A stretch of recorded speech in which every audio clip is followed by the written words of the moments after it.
안녕하세요. 저는 고지식하고 어이없는 시부모와 우유부단하고 시댁만 중요하게 생각하는 남편에게 질려 40대 싱글맘입니다. 고부갈등이라는 단어가 요새 참 흔하기도 하죠. 고리타분한 시댁 부모님과 그 사이에서 전혀 도움 안 되는 남편. 그런 면에서 본다면 저의 결혼 생활은 아들 선호사상에 찌든 시댁 부모님과 그 사이에서 괜히 분란만 일으키는 남편의 합작이었다고 할까요? 정말 말 그대로 대환장 파티였다고 미리 말씀드리고 싶네요. 남편은 3남매 중 장남으로 시댁의 기대를 많이 받았어요. 그리고 저와의 결혼으로도 저는 시부모의 눈총을 많이 받았죠. 기대가 많았던 장남의 결혼 상대로 평범한 집의 외동딸은 마음에 들지 않았을지도 모르죠. 솔직히 결혼 전에 시댁에 대해 미리 알았다면 결혼하지 않았을지도 모릅니다.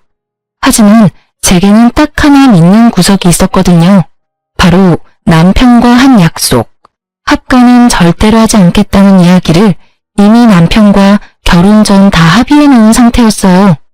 옛날 분들이고 시골 분들이라 보수적인 면이 있을 거라고 예측은 했었어요. 그리고 남의 선호사상도 마찬가지고요. 솔직히 애가 언제 어떻게 생길지 모르는 상황에서 그걸 신경 쓸 사람이 어딨겠어요? 애는 나와봐야 아는 거잖아요. 시댁의 두 분은 그런 고지식한 면에 이어 각자의 개성도 충분했어요. 시부는 괴팍하고 입이 험하다는 것과 시모는 무기력하고 사람을 부리기 좋아한다는 점이요. 그래도 최대한 이해해보려 애썼어요. 남편의 부모님이고 저의 가족이 되실 분들이니까요. 그런데 명절에 직접 부딪히게 된 두 분은 정말 남달랐어요. 어떤 면에서 그런가 하면 가족에게라도 가차없다는 걸 보게 됐거든요. 남편은 장남이고 그 아래로 도련님, 막내로는 아가씨가 있어요. 그런데 아가씨가 일찍 결혼해서 딸만 셋을 낳았거든요. 아무리 그래도 본인들 딸이고 손녀면 예뻐해 줄 법도 한데 처음 명절 맞이하는 며느리 앞에서 아가씨 욕을 엄청나게 하더라고요. 게다가 아가씨의 세 딸에게도 참 쓸모없는 것들이라며. 이때 제가 받은 충격은 정말 대단했어요. 그리고 생각했죠. 앞으로 내가 낳을 아이들이 딸이면 우리 딸들도 저런 꼴을 면하지 못하겠구나 하고요. 그런 취급을 당해서인지 당연히 아가씨며 도련님이며 시부모님과 사이가 좋지 않았어요. 어느 정도냐면 시부모 생일날에도 오지 않을 만큼요. 제가 시댁 때문에 이혼을 생각한 건 첫째 딸을 낳고 난 뒤였어요. 보통 16주년 아이가 딸인지 아들인지 이야기를 해주는데 병원에서는 돌려서 딸아이임을 이야기해 주더라고요. 그때 시댁에서 시녀의 딸들에게 어찌 대하는지가 바로 떠올랐죠. 혹시라도 내 딸이 저렇게 되면 어쩌나. 설마 그래도 손녀딸인데 예뻐하지 않을 리가 없겠지. 수많은 생각을 했는데 역시나 아이를 낳고 시부가 그러더군요. 맏딸은 살림 미천이라니 용서하지만 두 번째는 없다. 지금 시대가 어느 시대인데 딸을 살림 미천이라고 하다니. 그 단어에 저는 순식간에 시댁과 확 멀어진 기분이었어요. 게다가 둘째까지 딸을 낳았을 때는 출산 후 조리도 제대로 못했어요. 조리 중에 시댁에 불려다니기 일쑤였거든요. 게다가 시부의 말들이 버티기가 힘들었거든요. 씨가 잘못된 게 아니면 밭이 잘못된 거 아니겠냐? 어째 연달아 꽝을 뽑아? 꽝. 제 딸들에게 꽝이라는 말까지 하는 시부를 보니 정말 참을 수 없겠더라고요. 결국 저는 큰일이 아니면 웬만하면 시댁을 가지 않게 됐어요. 이혼이라는 게 촉발되는 사건이 큰 거지 보통 살면서 자잘한 것들이 쌓여서 하게 되는 거잖아요. 저도 마찬가지였어요. 시댁의 이런 무지한 매도와 딸들을 향한 나쁜 말들, 그 딸들을 낳은 저에 대한 폭언 속에서 그렇게 이혼에 대한 생각을 계속하고만 있었어요. 그렇게 10년을 지냈죠. 첫째 아이가 학교에 들어갈 무렵 저는 셋째를 임신했어요. 임신을 하고도 마냥 기뻐할 수 없었고 정신적으로 너무 시달려서 그런지 첫째, 둘째 때와는 다르게 입덧이 너무 심해서 힘들었어요. 사실은 임신 사실을 시댁에 알리고 싶지도 않았어요. 또 딸이면 무슨 소리를 들을지 모르니까요. 그런데 16주가 돼서 병원에 가니 이번에도 딸일 것 같다고 하더라고요. 결국 제 임신을 알아챈 시모가 제게 말하더라고요. 너 셋째 임신했니? 병원에서는 성별이 뭐래? 아들이라니? 저는 시모의 그 물음에 입을 꾹 닫았어요. 대답을 할 수가 없었어요. 하지만 침묵이 대답이 돼버렸죠. 또 딸이야? 넌 도대체가 쓸모가 없어. 어떻게 연달아 딸만 낳아? 내가 속상해서 너 옛날 같으면 당장 소방 맞고 첩년 들일 일이야 이거. 그런 말을 하는데 한마디 쏘아붙이고 싶어서 참았어요. 마치 죄인이 된 기분에 정말 더러웠죠. 게다가 옆에 있던 남편은 한마디도 안 하고 제가 그런 모진 말들을 듣는 걸 그대로 듣고만 있었어요. 보통 이쯤에 부모님을 말리지 않나요? 저희 남편은 무신경하게 안 들리는 척 하더군요. 이때 정말 이혼이라는 두루뭉술한 생각이 확고한 자리를 잡아가고 있었던 것 같아요. 그날 저녁 밥을 먹는데 앉은 자리는 가시방석, 먹는 건 모래알이었어요. 당장이라도 박차고 나가고 싶은데 꾹 앉아 있었어요. 밥만 먹으면 집에 갈 거야. 그 생각 하나만으로요. 그런데 밥 먹는 내내 시모는 제가 좋아하는 반찬을 쏙 골라서 저와 제일 먼 자리에 놔둬버리더군요.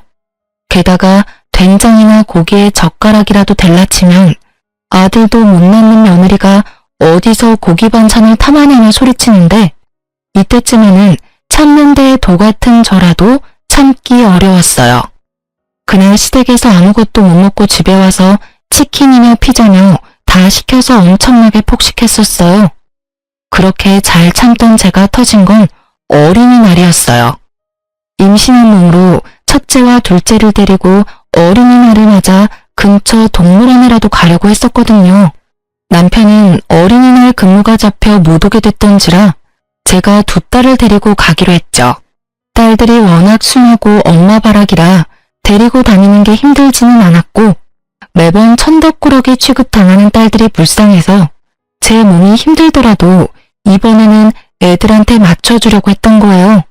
그런데 시모에게 전화가 왔어요. 예, 너 와서 일 좀 거들어라. 어차피 어린이날 쉬지 않니? 어머님, 저희 오늘 애들 데리고 어디 가기로 해서 오늘은 못 갈 것 같은데 주말에 가면 안 될까요? 이 말을 하는데도 저는 여러 번 참아야 했어요. 임신 4개월의 여자와 아직 어린아이 둘. 도대체 시댁에 가서 무슨 일을 할 수 있을까요? 집안일이라면 몰라도 시댁에서 도와달라는 건 강도 높은 작업뿐이었거든요. 꼴에 자기들도 애들이라서 어린이날 놀러 가야 한대? 어린이날이 왜 노는 날이야? 쓸모없는 것들은 집에 와서 일이라도 도와야지. 벌써 노는데 정신 팔려가지고. 그리고 너도 마찬가지다. 임신했다고 몸살이나 본데 딸은 낳아도 낳은 게 아니야. 딸만 내리 셋이야. 네가 우리 집에 미안한 마음이 요만큼이라도 있다면 당장 달려와서 일해야지. 진짜 열받아 죽을 것 같은데 내내 저럴 것 같아서 결국은 애들을 친정에 맡기고 시댁에 갔어요. 시모 하는 말이 더 웃겼죠. 거추장스러운 애들은 버리고 왔냐고요.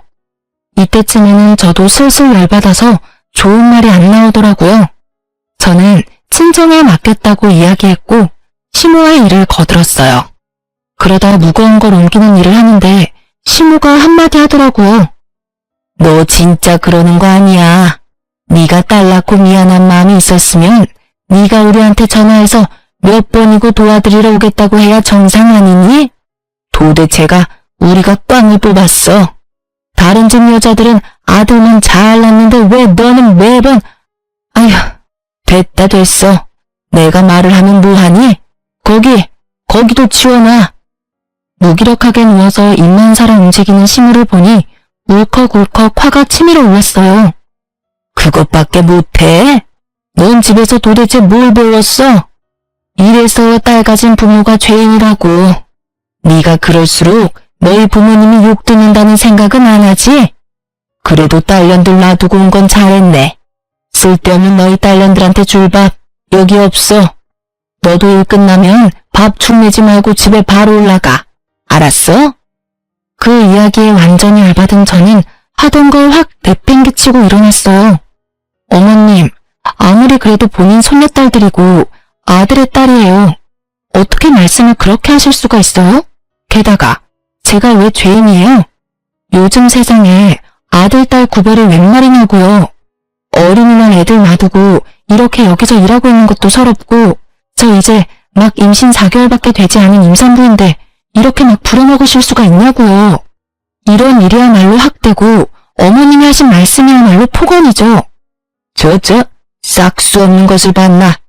네가 지금 나한테 대든 거야? 아이고, 나이 들면 별의별 꼴 다 본다더니 딱 그 짝이구먼. 어디서 아들도 못 낳는 하자 있는 년이 시어머니한테 말대꾸야? 살다 이런 며느리라니. 너 이렇게 막말하고 무사할 것 같으니? 무사하지 않으면요? 어떻게 하실 건데요? 뭐든 해보세요. 저야말로 경찰에 신고해버릴 테니까. 임산부인 저에 대한 막말, 제 딸들을 향한 폭언까지 다 묶어서 신고하면 누가 벌 받는지 알고나 계시고 그런 말씀하세요? 여태까지 몰라서 안 한 게 아니라 알고도 참은 거예요. 애들 조부모님이시니까. 그런데 애들하고도 척지실 생각이면 저도 이제 시댁에 관여 안 할게요. 앞으로는 저한테 연락하지 마시고 남편 통해서 하세요. 결국 참다 못한 제가 폭탄처럼 터뜨리고 친정으로 돌아와 버렸어요. 어린이날 놀지도 못하고 친정에 맡겨진 딸들 생각하니 돌아오는 길에 눈물이 어찌나 나는지. 좀 더 빨리 이렇게 터뜨려버리고 애들과의 시간을 더 다질 걸 하는 생각만 들었죠. 그렇게 그날은 친정으로 돌아가 친정 부모님과 딸들과 함께 늦게나마 근처 놀이공원에 갔어요. 야간 개장을 하니 그나마 다행이었죠. 그렇게 즐겁게 시간을 보내고 친정집에 돌아왔는데 집에 돌아가기 싫더라고요. 그래서 남편에게 친정에서 애들이랑 자겠다고 하고 친정에서 잤어요. 돌아가기 싫은 이유는 단 하나였어요. 다음 날이 시모 생일이었거든요. 남편이 또 애들 앞세워 저를 시댁에 데리고 갈 걸 예상하고 친정에서 머문 거였어요. 애들은 친정 부모님이 우냐우냐 예쁘다 해주니 열심히 놀다 지쳐 일찍 잠에 들었죠. 그리고 다음날 남편에게 문자가 와 있더라고요. 시댁으로 바로 오라고요. 전 무시했어요. 제가 왜 가요? 나를 무시하는 사람 생일을 왜 축하해주러 가냐고요. 결국 제가 가지 않자 전화통에 불이 나기 시작했어요. 꼬장꼬장하고 싸움닭 같은 늙은이들.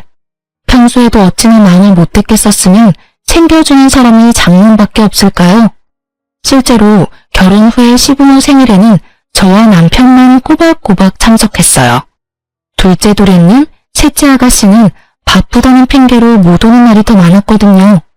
이런 상황이니 당연히 생일상 차려주는 사람도 없었을 거고 왜 미역국 안 만들어주나 하고 핸드폰으로 연락하는 거죠. 그리고 그날 저녁 남편이 제게 찾아왔더라고요. 당신 도대체 왜 전화를 안 받아? 오늘 엄마 생일인 거 잊어버렸어? 아니, 알고 있었는데. 근데 안 간 거야. 혹시 어제 엄마랑 싸운 것 때문에 그래? 그런 거면 당신이 좀 이해해줬어야지. 옛날 분이시잖아. 당신한테 그런 말 하는 거 하루 이틀 일도 아니고. 그냥 참고 넘어가면 되는데 왜 굴고 부스럼을 만들어? 나만 갖고 그러면 이해해. 근데 당신은 당신 딸들도 똑같이 쓸모없는 취급 당하는데 그러면 참고만 있어? 난 그렇게 못해. 그리고 어제 어린이날이었지? 당신 없이 4개월 된 임산부 혼자서 애 둘 데리고 놀러 가는 거면 당연히 시댁에서도 이해해줘야 하는 거 아니야? 왜 우리 딸들은 어린이날에 제대로 놀지도 못하는 건데 그것도 당신 엄마 때문에. 여태껏 당신이 중간에서 중재 안 해줘도 나 혼자 여태 잘 참았어. 근데 남은 게 뭐야? 우리 애들 그리고 나 쓸모없다는 꼬리표만 잔뜩 달았지? 아주 좋겠어? 마늘 안에 딸이나 모욕적인 말 다 듣게 만들어놓고 혼자만 쏙 빠지는 아빠라서. 제 말에 남편이 한숨을 푹 쉬더라고요. 한숨 쉬지 마. 지금 여기서 한숨 쉴 사람이 누군데 당신이 한숨을 쉬어? 난 내 딸 그 딸 취급밖에 안 하는 사람들 부모로 인정 못해. 그러니까 시댁 부모님 모시고 싶으면 자기 혼자 모셔. 나 이제 앞으로 행사 있어도 안 갈 테니까. 결국 제 입에서 그 말이 나오고서야 남편이 사과하더군요. 미안해. 앞으로 내가 중간에서 잘해볼게. 나도 우리 딸도 소중해. 그러니까 오늘은 집에 돌아와. 남편이 뒤로 보이는 친정엄마, 아빠에게 고개를 꾸벅 숙였어요. 장인어른, 장모님, 죄송합니다. 저희 집 사정 때문에 이렇게 힘들게 해드려서. 아니, 우리는 손주들이랑 시간 보내서 좋았네. 바쁘면 우리한테 애들 맡겨도 되니 걱정 말게. 결국 남편 말에 저는 아이들과 집으로 돌아왔어요. 일단 남편의 곁에 돌아오긴 했지만 시댁과의 골은 더 깊어졌죠. 솔직히 아무래도 상관없었어요. 이제 상관 안 하기로 했으니까요. 그런데 살다 보니 가족이라는 이름만으로 엮이게 되는 일이 있더라고요. 그건 호적을 파지 않는 이상 따라오게 되어 있으니까요. 임신 8개월쯤 친정아버지가 좀 아팠어요. 큰 병은 아니었지만 입원해서 치료를 몇 달간 받아야 했고 그것 때문에 어머니는 몸도 마음도 많이 우울해졌어요. 저는 당시에 밀린 연차를 사용해 쉬고 있었기 때문에 엄마를 대신해 아버지 수발을 들러 가야겠다고 생각했어요. 여보, 내가 애들 데리고 잠시 친정 가야겠어. 아버지 아프니 엄마가 무리하고 있고 마음이 많이 안 좋으신가 봐. 우리 딸들 있으면 엄마도 기분 좋아하시니까 애들하고 같이 지내면서 아버지 수발은 내가 좀 들어드리게. 뭐? 당신 지금 뱃속에 애가 8개월이야. 어떻게 그런 놈으로 수발을 들어? 그럼 어떡해. 엄마가 저렇게 힘들어하시는데. 아니면 우리 친정에 합가라도 할까?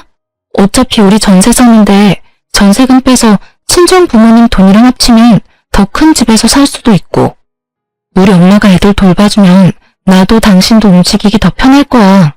애 낳고 실제로 나 일 들어가면 어떻게든 친정집에 애들 맡기게 될 텐데 더 좋을 테고.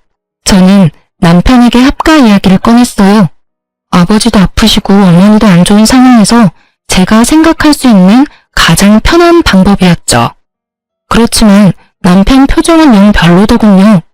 그럴 거라고 예상은 했어요. 누가 합가를 좋아하겠어요? 결국은 합가 이야기는 없던 걸로 하고 당분간 친정에서 애들 데리고 지내며 아버지 엄마 챙기기로 했어요. 그렇게 짐을 다 싸고 그 다음날 친정에 가려는데 남편이 절 부르더라고요. 혹시 우리 집이랑 합가할 생각은 없어? 합가하면 유산을 지금 당장 물려주시겠다고 하시는데. 난 유산 필요 없어. 그러니까 합가 안 해. 나랑 시댁 상황 알잖아. 그걸 알면서도 나한테 합가하자는 말이 나와? 그리고 지금 우리 아버지 아파. 솔직히 시댁 부모님이 아파. 그렇다고 우리 부모님이 젊어? 그것도 아니잖아. 혹시 내가 친정이나 합가하자고 이야기했다고 시댁에 전화해서 모시겠다고 한 건 아니지? 그런 건 아니야. 그냥 우리도 이제 목돈도 좀 만질 때도 됐고 애 태어나면 돈 들 것도 많은데 어떤 식으로든 도움을 받으면 좋잖아. 돈은 내가 벌 거야. 그러니까 애를 봐줄 사람이 필요한 거지 돈이 필요한 게 아니라고. 게다가 당신 돈돈거리는데 돈이 중요한 게 아니야. 아픈 친정아버지 두고 왜 내가 멀쩡한 시부모님을 모셔야 해? 내가 먼저 아버지 아프다고 말했잖아. 그러면 이런 이야기는 당신 선에서 알아서 해결하면 안 되는 거야? 철벽을 치는 제 말투에 남편은 난감한 듯 다리는 달달 떨고 있었어요. 저 모습을 보니 분명히 시댁에 뭔가 언지를 줬을 것 같더라고요. 된다느니 알겠다느니 그런 말부터 덥석했을 것 같은 느낌. 그래서 남편에게 물었어요. 당신 설마 합가하는 거 그렇게 하자고 한 거야? 나한테 대답도 안 듣고? 만약 그런 거면 난 못해. 할 마음도 없고 할 자신도 없어. 결국 남편이 두 손 두 발 다 들고 나가더군요. 그리고 저는 친정으로 갔어요. 남편이 바빠서 애들을 봐줄 수 없으니 애들도 같이 데리고 갔어요. 일주일 정도 있었는데 어머니 마음이 많이 좋아지셨어요. 손녀들 재롱에 저도 이리저리 엄마 도와서 청소도 하고 아버지 병원에서 말벗도 해드리니 아무래도 도움이 많이 되신 것 같더라고요. 남편 혼자 있는 집을 놔둘 수도 없어서 일주일 만에 집에 잠시 돌아가기로 했어요. 치울 것도 좀 치우고 저도 곧 출산 임박이라 이래저래 준비할 것도 많았거든요. 집에 도착하니 낯선 신발이 2개 있더군요. 그렇지만 그 낯선 신발의 주인은 추측 가능했어요. 설마 하는 마음으로 거실로 들어서니 시모와 시부가 있더라고요. 물론 남편도요. 주말이라 남편에게 이야기하고 집에 온 거였는데 시부모까지 대령하고 있을 줄이야. 시모는 저번에 그 일로 저와 싸우고 처음으로 만난 건데 눈에 쌍심지를 켜고 저를 쳐다보며 제게 다가오더라고요. 너 출가 외인이 친정집에 가서 병수발하는 거 아니다? 아주 당당하게 남편은 내팽개치고 친정 가서 편하게 있다 오나 본데 그러다가 네가 우리 집에서 쫓겨날 수도 있어. 그리고 네가 맏며느리인데 우리 수발은 네가 들어야 하는 거 아니니? 쓰잘데기 없는 자식 낳는다고 임산부 흉내내지 말고 집에서 수발이나 들다가 조용히 애나 낳고 와. 저번에 그 일은 내가 없던 일로 해주마. 미친 개한테 물린 거라고 생각하면 못할 것도 없지. 마음 같아선 얼굴 꼴도 보기 싫지만. 그 말을 듣는데 우라가 치밀어 오르더라고요. 만삭의 며느리한테 저런 말을 하고 싶기는 해요. 미친 개한테 물린 거라고 생각한다니 그 기대대로 미친 개처럼 굴기로 했어요. 요즘 시대가 어떤 시대인데 그런 말을 하세요? 그리고 누가 저더러 친정 가서 편하게 있다 온다고 해요? 저 아버지 병수발 들고 오는 길이에요. 제 아버지 제가 간병한다는데 왜 남의 집에서 이 난리들인지 모르겠네요. 그리고 그렇게 싫으시면 보지 마세요. 안 오시면 되잖아요. 왜 우리 집에 오셔서 괜히 저랑 얼굴 마주치시는데요? 아이고 기도 안 차서 저 말버릇 좀 봐. 어디서 어린 년이 시어미한테 기어오려고 들어? 여기가 어떻게 네 집이냐? 우리 아들 집이지. 이 집 전세금 반반씩 냈어요. 그러니까 제 집도 되죠. 그리고 기어오르는 게 아니라 바른 말 해드리는 거고요. 시모가 어이가 없다는 표정과 함께 말을 잇지 못하자 시부가 제게 말하더라고요. 너 합가하자는 거 반대했다며? 아들한테 다 들었다. 세상이 아무리 말세라도 어떻게 며느리가 돼서 시댁 합가를 반대해? 그리고 네가 뭔데 반대를 해? 우리 아들이 한다면 하는 거지. 네 허락 같은 거 맡을 필요가 어디 있어? 우리 아들이 착해서 너한테 이야기했나 본데 우리는 그런 거 필요 없다고 생각한다. 여기 들어와서 먹고 자면 그게 합가지. 너한테 허락받고 할 일이 아니야. 떡두꺼비 같은 손주 하나 낳아주지도 못하는 하자 있는 며느리 우리도 보고 싶지 않지. 그렇지만 네가 맏며느리니 네가 우리를 책임져야 옳지. 아주 옛날 고적의 이야기를 하는 시댁어른을 보니 이제 더는 안 되겠다는 생각이 들었어요. 시댁이랑 사이가 좋아도 합가는 고민스러운 문제인데 아예 들어와서 배째라 하고 누워버리겠다는 이야기를 아주 시원스레 하는 영감을 보니 정이 뚝 떨어져 버렸거든요. 그럼 들어오세요. 대신 그러면 저는 합가 반대했는데 시댁 모시게 됐으니 남편이랑 이혼할게요. 이혼 이야기가 떨어지자마자 거실이 조용해지더라고요. 여보, 그게 무슨 소리야? 갑자기 그런 말을. 홧김에라도 그런 말은 하는 거 아니야. 누가 홧김이래? 충분히 생각하고 고민한 결과야. 합가 분명히 나는 안 한다고 했어. 그런데 지금 봐. 밀고 들어와서 여기에 묵으시겠다잖아. 저리 싫으면 중이 떠나는 법이라고. 내가 나갈게. 대신 나도 내가 버틴 만큼 위자료 충분히 청구하고 재산 분할까지 싹 다 해갈 거야. 너무도 구체적인 제 말에 남편이 할 말을 잃었더라고요. 농담이라고 생각했나 본데 지금 농담할 정신이 어딨어요? 괴팍한 노인네랑 남아 선호사상에 찢은 노파를 같이 모시라고요? 딸만 둘인 집에서? 절대 그렇게 둘 순 없었죠. 결국 저는 강경수단을 취했고 시부가 갑자기 저한테 소리를 지르더라고요. 어디서 이런 년이 튀어나와서는 네가 우리 아들 인생에 옥점을 남기겠다는 거야? 이 망할 년이 어디서 시어른들이 본인 앞에서 이혼을 운운해? 그래, 네가 이혼하겠다고 하면 여기 있는 사람이 무서워라도 할 줄 알아?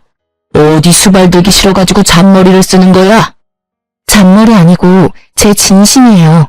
합가하실 거면 이혼할 겁니다. 저 더 이상 양보는 못해요. 결혼하고 10년 가까이 두 분 폭언과 제 딸들을 향한 모욕적인 언사에도 남편 하나 보고 참았어요. 그런데 그 남편이 지금 제 등에 비수를 꽂았잖아요. 분명히 합가 안 된다고 했는데도 부모님이 여기 와 계시니까요. 그러니까 이혼하는 거예요. 여보, 잠깐만 기다려봐. 너무 앞서 나갔어. 당신 이런 사람 아니잖아. 좀 더 신중하고 차분한 사람인데 왜 이렇게 갑자기 흥분해서 난리야? 그리고 당신 이제 곧 있으면 출산이야. 그 몸으로 무슨 이혼을 생각해? 셋째는 아빠 얼굴도 못 보고 자라게 할 거야. 그것 때문에 지금까지 질질 끌어온 거지. 그거 아니었으면 나 당신이랑 애초에 이혼했을 거야. 그리고 내 출산에 대해 굉장히 깊이 배려한 것처럼 보이는데 그럴 거면 이 합가를 애초에 당신이 막았어야지. 방금 어른들 말씀 못 들었어? 딱 봐도 딸 낳은 나한테 몸조리고 뭐고 시집살이부터 시키실 것처럼 보이잖아. 당신 눈에 그게 안 보인다면 당신이 날 조금도 생각하지 않는다는 게 되겠지. 그러니까 내가 출산을 원활히 하길 바란다면 차라리 그냥 여기서 이혼해줘. 나는 저기 계시는 두 분은 절대 수발 들면 못 사니까. 야, 너 뭐가 그렇게 잘나서 남편을 잡아? 오냐, 이혼하면 누가 무서울 것 같아? 이혼해. 우리도 너 필요 없어. 어디 아들도 못 낳는 물건 주제에 우리도 아들 낳은 다른 여자 데리고 와서 대이우면 돼. 너 같은 거 집 나간다고 해서 눈썹이라도 하나 꿈쩍할 줄 알았어? 그 꼴로 이혼하고 어련히 잘 살겠다. 나중에 가서 후회해도 소용없어. 쓸모없는 건 시아버지 수발이라도 들게 하려고 했더니만. 그래, 가. 네 얼굴 안 보는 게 차라리 속 편하겠다. 신호의 악에 바친 소리에 저는 남편에게 눈빛을 보냈죠. 봤냐? 남편이 슬그머니 제 눈을 피하더군요. 나는 이런 사람들 있는 데서 딸 키우고 싶지 않아. 딱 봐도 딸 교육에 무조건 안 좋을 거라는 거 보이잖아. 근데 왜 넌 자꾸만 나를 이혼이라는 선택을 하게 만들어? 그러니까 이혼해. 우리 애들 양육권하고 친권은 내가 가져갈 거니까 양육비 낼 준비나 하고. 지금 이 집 나가면 당장 변호사 찾아갈 거야. 여보, 제발 이게 무슨 일이야. 아니, 합가하자고 이야기 한 번 했다고 이혼이 어디 있어? 그리고 딸들은 또 무슨 죄야. 우리 이혼 때문에 끌려다닐 애들이 불쌍하지도 않아. 네가 언제부터 딸 생각했다고 그래? 딸 생각을 했으면 딸들이 당신 부모님들한테 부조리하게 매번 욕 얻어먹을 때 지켜주기라도 했었어야지. 그저 아무것도 안 들리고 보이지 않는 사람처럼 굴 때는 언제고. 그리고 합가 이야기 한 번에 내가 이혼하겠어? 여기 봐, 당신 부모님들. 아예 그 이야기 기정사실로 만들려고 우리 집에 떡하니 와 계시잖아. 그리고 내가 말했지, 아버지 아프다고. 아버지 다 낫고 나서 말했으면 이렇게까지는 안 됐겠지. 애초에 이 상황은 당신이 만든 거니까 당신한테도 책임 있다고 생각해. 그러니까 이번에야말로 깨끗하게 정리하자. 난 더 이상 당신이랑 그 집에 끌려다니고 싶지 않아. 예, 이혼해줘버려. 저딴 쓸모없는 것도 며느리라고 받아줬더니 똥애를 아주 똥으로 갚아. 들었지? 나는 이런 인간이야 취급받으면서는 못 살아. 그러니까 이혼해.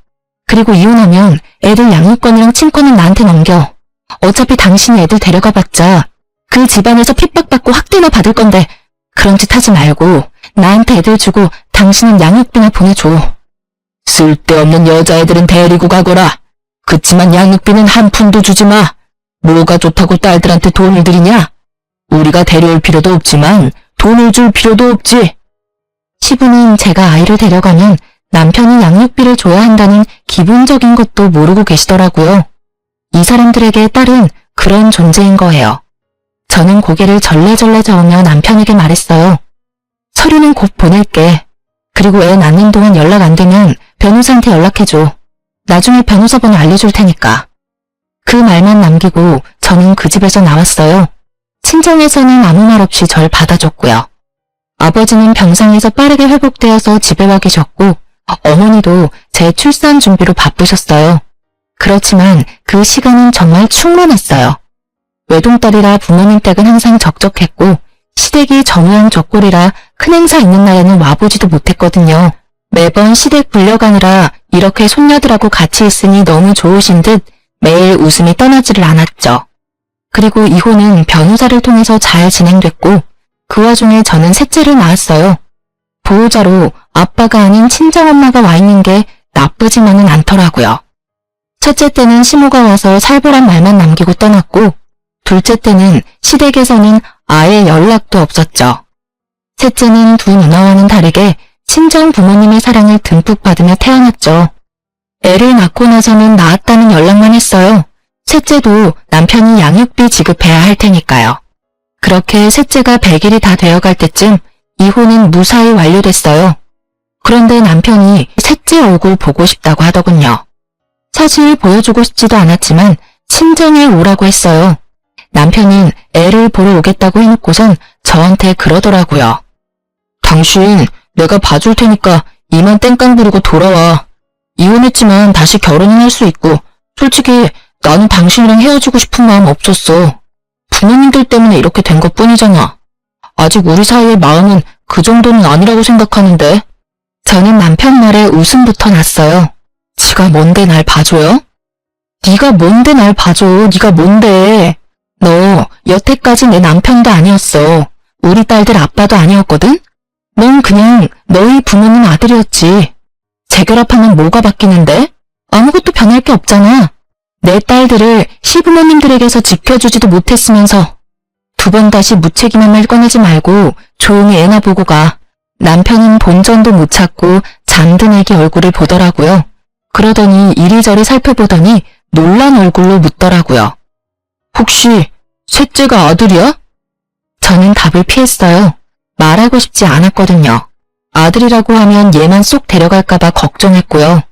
사실 중간부터 아들인 거 알고 있었어요. 망할 시부모가 이 애를 어떻게 할까 싶어서 이혼 서류 정리가 다 될 때까지 아무 말 안 했던 거죠. 아들 맞아. 근데 그게 뭐? 당신 아들 낳은 거 아시면 우리 부모님도 당신 대하는 거 달라질 거야. 왜 미리 말 안 했어? 왜 말해야 하는데? 당신 부모님들 내가 아들 낳았다고 날 대하는 게 달라지실 것 같아? 절대 아니야. 나랑 두 딸은 여전히 뒷전이고 이 아들만 오냐오냐 하실걸?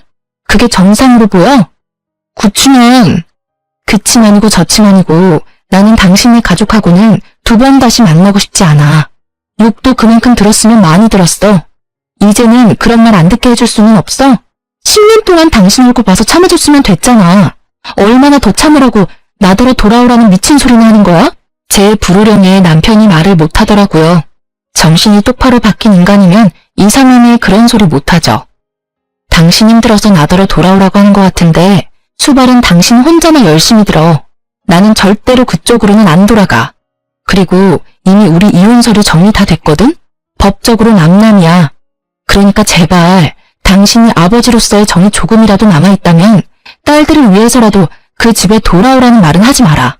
혼자 효도해. 나는 나대로 딸들하고 잘 살 테니까. 결국 남편은 더 이상 아무 말도 못했고 보다 못한 아버지가 한마디 하셨죠. 자네 진짜 너무하지 않나? 어떻게 우리 집 귀한 딸한테 10년을 모진 말을 듣게 만들어 놓고 다시 그 짓을 또 하라고 할 수 있냐는 말이야. 자네가 진짜 내 딸을 조금이라도 생각한다면 그냥 여기서 돌아가게. 우리는 이미 그쪽 집안 사람하고는 남이야. 애초에 두 사람이 이혼하게 된 이유가 딸아이에게만 있는 건 아니지 않은가? 오히려 딸이 많이 참았지. 자네는 그 자리에서 아무런 해결도 돼주지 못했지 않나? 지금 다시 만난들 자네가 뭘 할 수 있어? 자네 부모님들이 저렇게 두 눈을 형형하게 뜨고 우리 딸 잡아먹으려고 하는데 만약 딸이 원하더라도 나는 허락 안 할 생각이야. 그러니까 앞으로 그런 말 하고 싶으면 딸이 아니라 나를 찾아오게. 결국 아버지의 완고한 말에 남편은 집으로 돌아갔어요. 그렇게 저는 친정에서 새로운 삶을 이어갔어요. 셋째 돌무렵에는 직장에 다시 복귀했고 아이들 어린이집, 유치원은 어머니가 픽업해주고 있으세요. 다행히도 애들은 남편과 살 때보다 훨씬 밝은 표정이라 제 마음도 편했어요. 그렇게 몇 달 지나고 우연하게 전 남편과 마주쳤어요. 저는 어린이날이라 친정 부모님과 애들 데리고 오랜만에 레스토랑에 밥 먹으러 왔고 남편은 예약석에 혼자 앉아 있더라고요. 그 푸짐하던 인상이 완전 날카롭게 변해 있더라고요. 제가 간섭할 바는 아니지만 신경은 쓰였죠. 애들은 잘 지내? 잘 지내. 우리 부모님들이 애들 너무 오냐오냐 하셔서 버릇 나빠질까 걱정될 정도로. 당신은 잘 지내는 거야? 얼굴 완전히 상했네? 집에 일이 좀 있어서 일 처리하느라 바쁘게 지내. 일 처리? 시댁집 처분했어? 그게 한 3억 된다고 하지 않았어? 그럼 시아버지가 준다던 돈은 받았겠네? 재산 이야기 꺼내니 전 남편 얼굴이 완전히 일그러져 버리더라고요. 저는 괜히 재산 이야기 꺼내나 싶었는데 그게 아니었어요. 아버지, 나한테 유산으로 시골에 있는 집 그거 준다고 하셨잖아. 당신 말대로 못해도 3억은 하는 집인데 그게 알고 보니까 문제가 좀 있더라고. 무슨 문제? 남동생이 그 집 담보로 대출을 받았는데 결국 대출 못 갚는 바람에 그 집이 경매에 넘어갔어. 저는 깜짝 놀라 말을 잇지 못했어요. 알고 보니 시댁집의 재산이라고는 그 집 한 채가 전부였는데 전 남편 남동생 때문에 그 집이 다 날아가고 결국 빈털터리가 돼서 남편 집에 의지하러 오신 거였더라고요. 그게 경매 넘어갔다는 걸 알게 된 직후에 남편에게 거짓말을 한 거였죠. 장남이니 어떻게든 해줄 거라는 생각으로. 참 대단들 하시죠? 그런 일 있어서 장남 의지하러 오시는 거면 적어도 맏며느리한테 잘 보여야 한다는 생각은 안 하셨던 걸까요? 하긴 평소에 워낙 점수를 많이 까먹은 분들이라 그렇게 하셨어도 받아주지는 않았겠지만 결국 시부가 자기한테 거짓말한 거 알고 남편 완전 노발대발해서는 동생에게 담보 받게 해줬으니 동생한테 가라며 시부모 내쫓았대요. 남편도 돈이 없기는 마찬가지였거든요. 저와 이혼하면서 재산 분할 때문에 지금 살고 있는 집의 전세금 반을 저한테 돌려줘야 했거든요. 집을 잃을 순 없으니 일단 시부 집을 팔아서 나온 돈으로 제게 전세금 반을 주려고 했던 모양이에요. 그런데 집이 경매로 넘어가 있으니 완전히 허탈해진 거죠. 그 상태에서 시부모는 장남이 자기들 모셔야 하는 거 아니냐며 저한테 했던 그대로 남편을 들들 볶아대기 시작했고 결국 열받은 전 남편이 시부모를 쫓아내버린 거죠. 그럼 두 분은 당신이랑 같이 있는 게 아니야? 동생이 집 얻어준 모양이야. 근처 단칸방에. 동생네도 사업 망해서 지금 대출 못 갚아서 파산 직전이라 집 내놔야 한다더라고. 그래서 이래저래 일이 좀 많았어. 둘이 이야기하는데 시부모님이 오시더라고요. 저는 마주치고 싶지 않아서 몸을 돌리려는데 저를 알아보고는 불이 나게 달려오더니 애부터 보시더라고요. 애 옷이며 신발에 아들 티가 나다 보니 시부모가 흥분해서는 저한테 따지더라고요. 너 셋째 딸이라더니 아들이었어? 아들이면 우리가 데려와야지. 네가 왜 데리고 있어? 우리 집안 대를 이을 아들을 말도 안 하고 애 데리고 있으려고 했어? 거의 아이를 빼앗으려는 시부를 보고 결국 전 남편이 일어났어요. 그만 좀 하세요. 애들 보는 앞에서 이게 무슨 추태예요?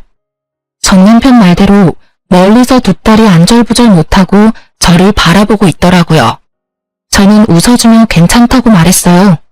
친정아버지가 달려오려는 걸 친정엄마가 겨우 막고 계셨고요. 내가 뭘 잘못했어? 아들이면 당장 우리가 데려와야지. 그래도 마지막에 쓸만한 짓을 했네.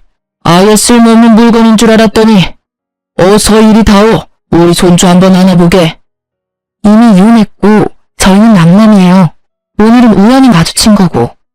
남편은 이미 셋째에 대한 친권도 양육권도 다 그때 포기했어요. 그러니까 애한테 손대지 마세요. 저는 아기띠에 매달린 아이를 감싸고 시부모를 쏘아봤어요. 네가 그런다고 우리 핏줄이 남의 핏줄이 될 것 같으냐? 쓸데없이 힘 빼지 말고 손주나 내놔어요. 아버지, 또 이러시면 다음부터는 생신이라도 안 올 거예요. 그리고 친권 양육권 포기한 건 우리라서 애 마음대로 못 데려와요. 두 분 다 원하셨잖아요. 그건 딸인 줄 알아서 그렇지. 아들인데 왜 우리가 못 데려와? 법이 그렇다고요. 모르시면 가만히 계세요. 둘째 때문에 그렇게 당하고도 또 이렇게 경건행동하실 거예요. 앞으로 저도 안 보고 싶으신 거냐고요. 애 엄마랑 아들한테 손대시면 저랑 두 번 다시 못 보실 거예요. 결국 전 남편의 말에 시부모는 그제야 얌전해지더군요. 아들이 무섭긴 한가 봐요. 옛날 같으면 당장 손가락질에 모성이 튀어나올 법한데 그러지도 못하고 눈치만 보고 있으니. 미안해. 두 분이 또 흥분하셔서. 잘 먹고 가라. 우리는 그냥 나가야겠어. 됐어. 여기 예약했잖아. 우리가 나갈게. 우리는 아직 자리에도 앉질 않았으니까. 저는 친정 부모님과 애들을 데리고 나갔어요. 애들은 저한테 왜 무서운 할아버지 할머니 여기 있냐고 경직되어 있었어요. 정말 우연히 만난 거고 다음에는 만날 일 없을 거라고 말해주자 애들이 좀 진정이 되더라고요.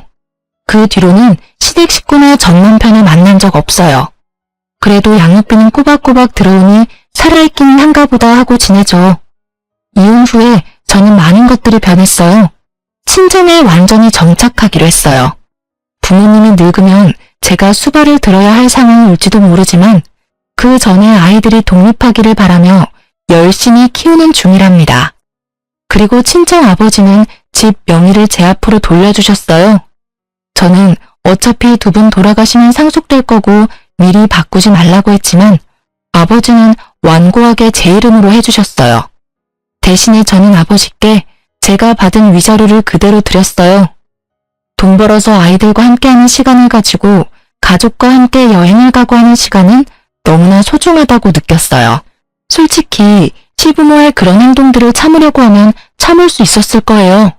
하지만 제 딸들이 커가면서 받을 상처는 도저히 두고 볼 수 없었거든요. 그런 의미에서 이 이혼은 잘한 것 같다고 생각해요. 아이들의 정신 건강을 위해서도 저를 위해서도 마찬가지고요. 글을 쓰면서도 그때 생각이 떠올라 머리가 지끈거릴 정도로 아팠는데 새삼 글을 다 쓰고 보니 제가 어떻게 저런 일들을 다 견뎠나 모르겠어요. 왜 좀 더 빨리 빠져나오려고 생각하지 않았을까 싶기도 하고요. 그래도 이렇게 이혼하고 자리 잡고 잘 살고 있으니 다행이죠. 고부 갈등으로 힘든 날을 보내는 모든 어머니 모두 힘내시고 더 좋은 날이 되길 바랄게요. 감사합니다.